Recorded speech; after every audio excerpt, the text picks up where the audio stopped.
Today, we read about the concept of multiliteracies and how our understanding of literacy has evolved to embrace diversity in communication, culture, and technology.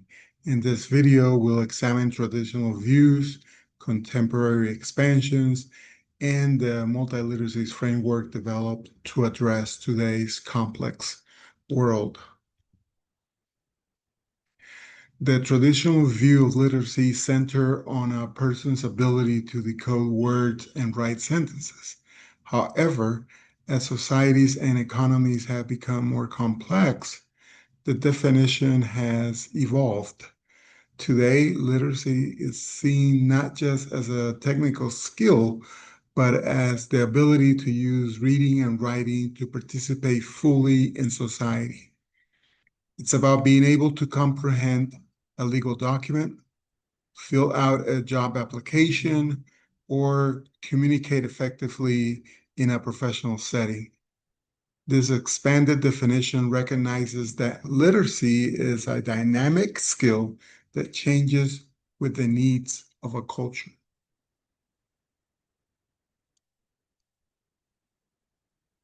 Historically, literacy was narrowly defined as the ability to read and write. It was primarily associated with clerics and elites who control knowledge and religious texts.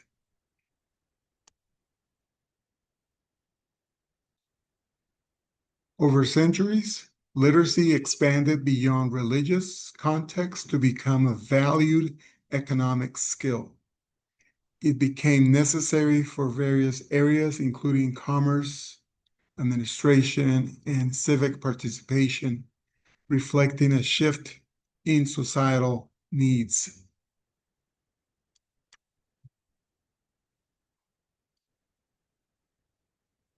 Today, literacy includes diverse modes of communication and multimedia, recognizing the importance of cultural and technological competencies in our globalized world.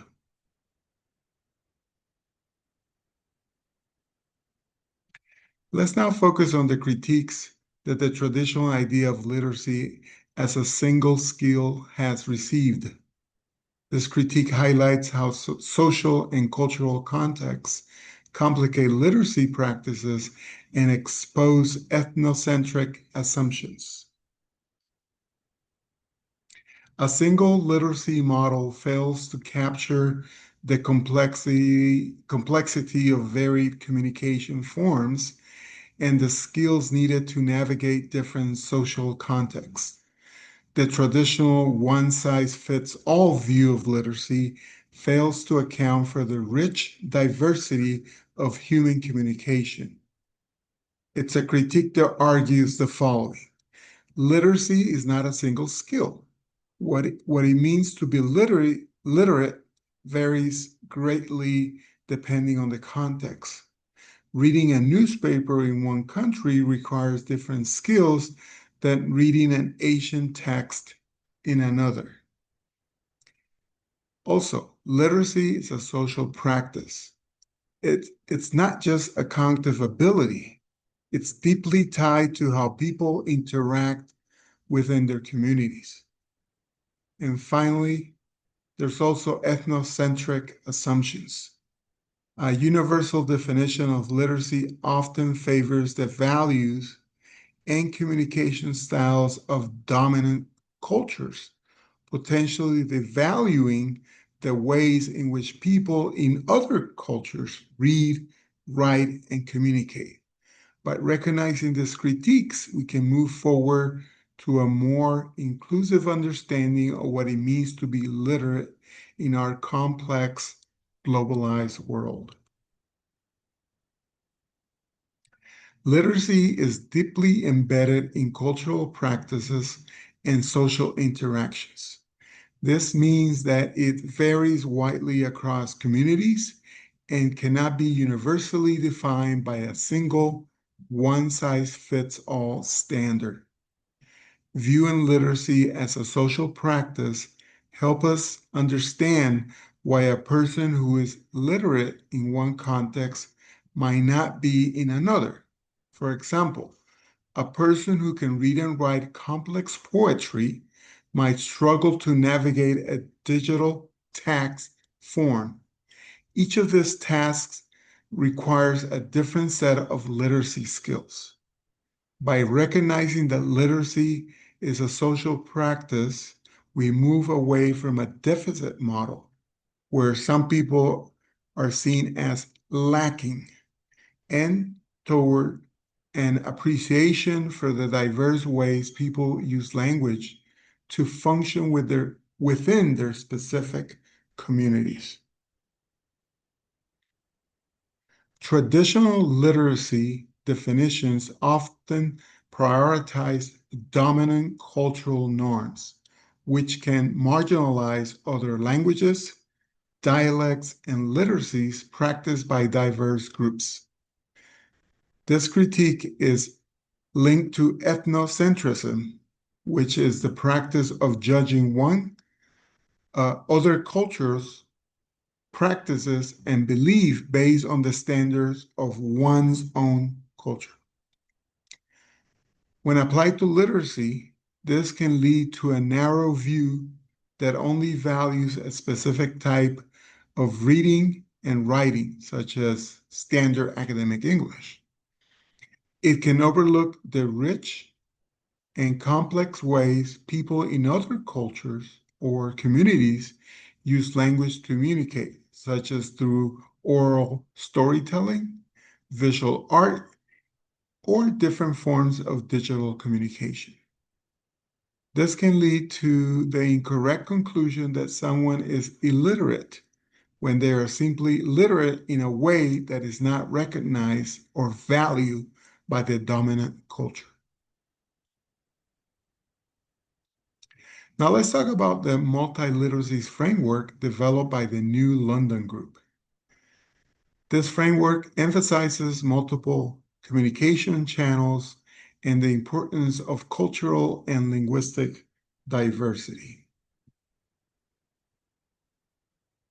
The New London Group proposed the multiliteracies framework in response to the changing demands of globalization and digital media. The framework advocates for a more inclusive approach to literacy education.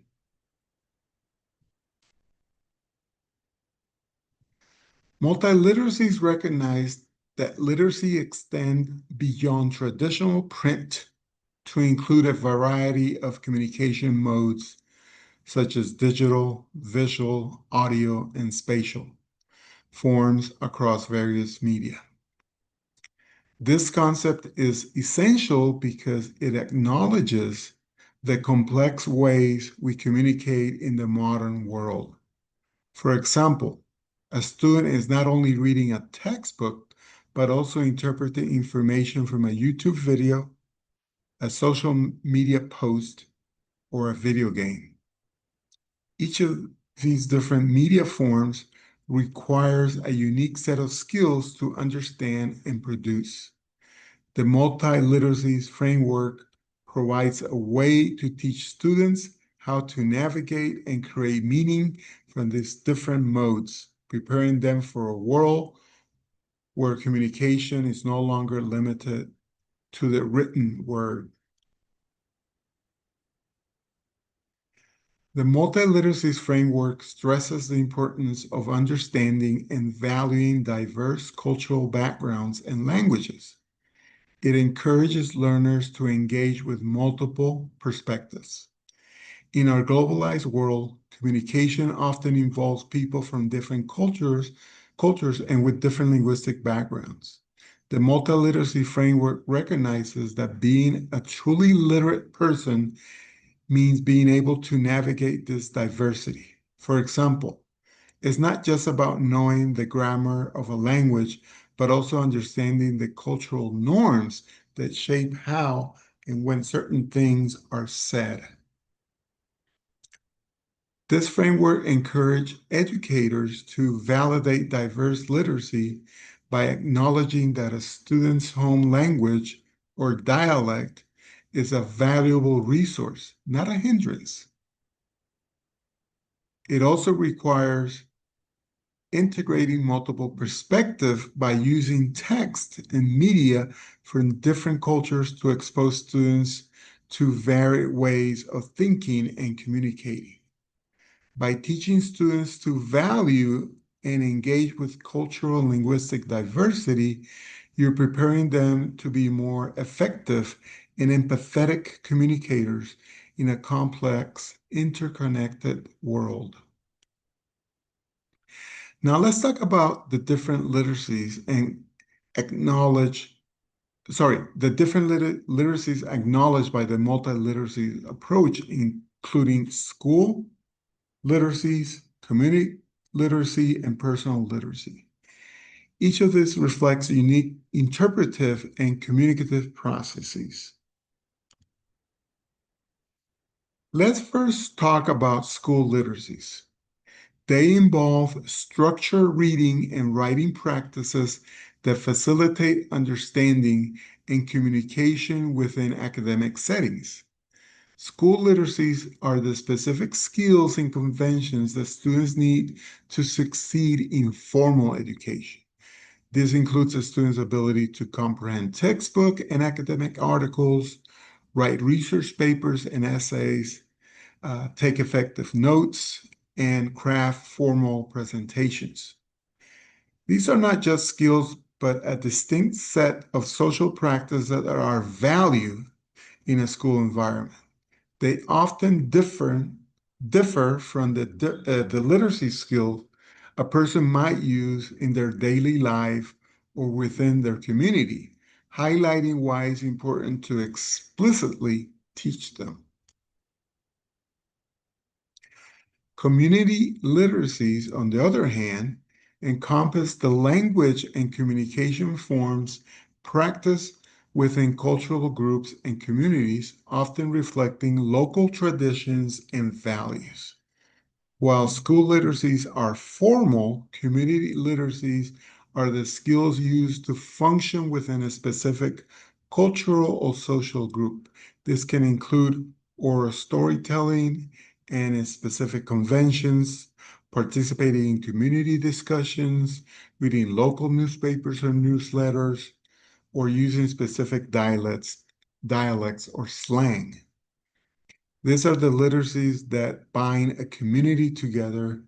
They are not less valid than school literacies, they're simply different.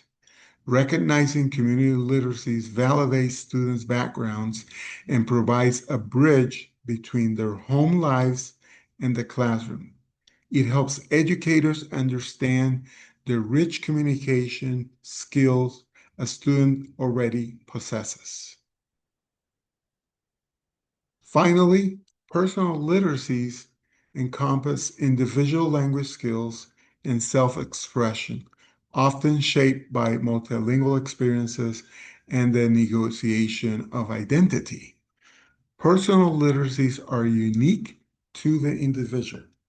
They are the ways a person uses language and other forms of communication to define themselves or and to navigate their personal world.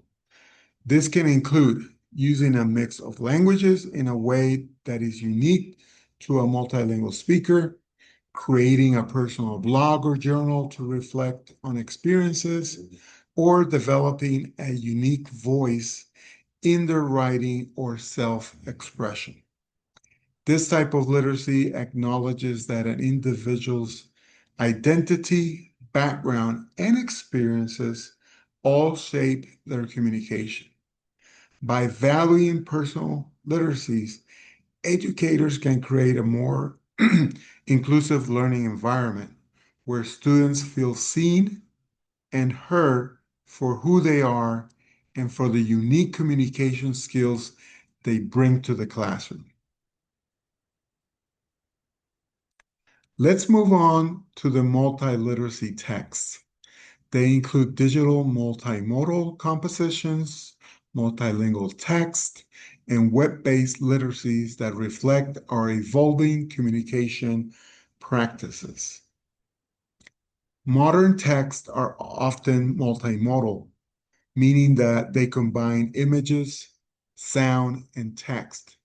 They are frequently created collaboratively online, which demonstrates the integrated nature of contemporary literacy practices. Multimodal text are a natural product of our digital world.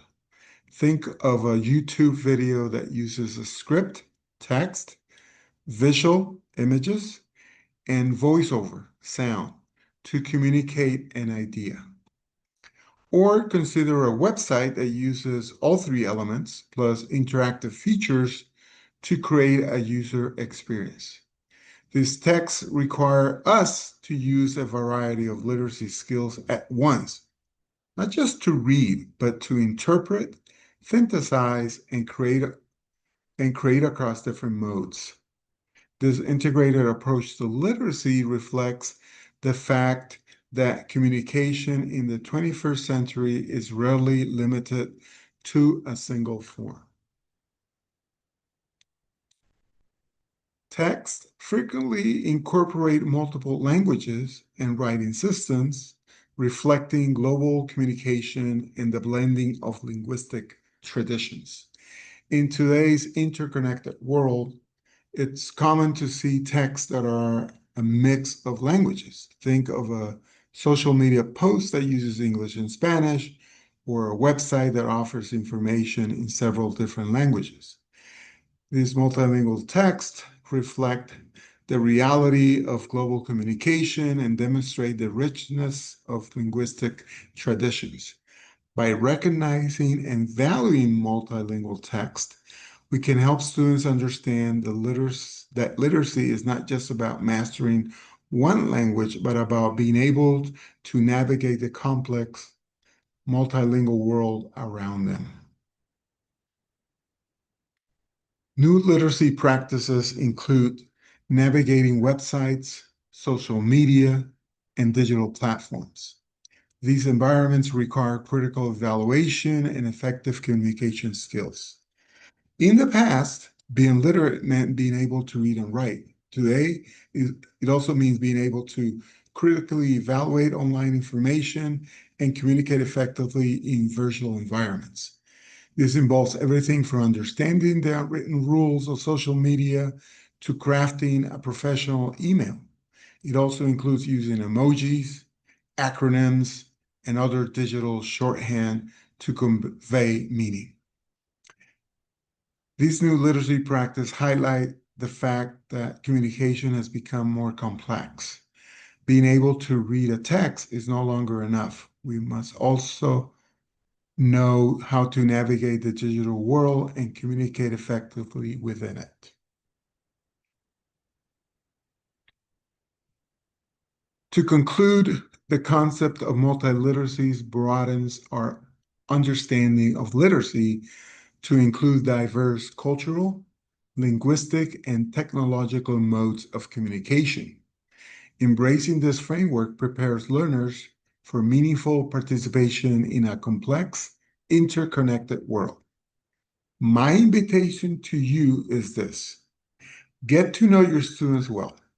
Discover the topics they're passionate about, the texts they enjoy reading, and what they're curious to learn. As much as possible, incorporate these topics and text into your reading instruction.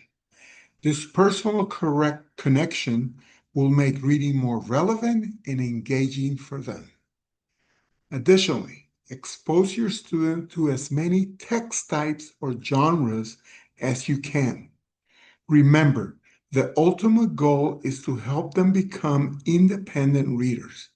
The more genres they read, the better equipped they will be to read any text they encounter outside of the classroom, whether it's a news article, a work email, or a digital blog.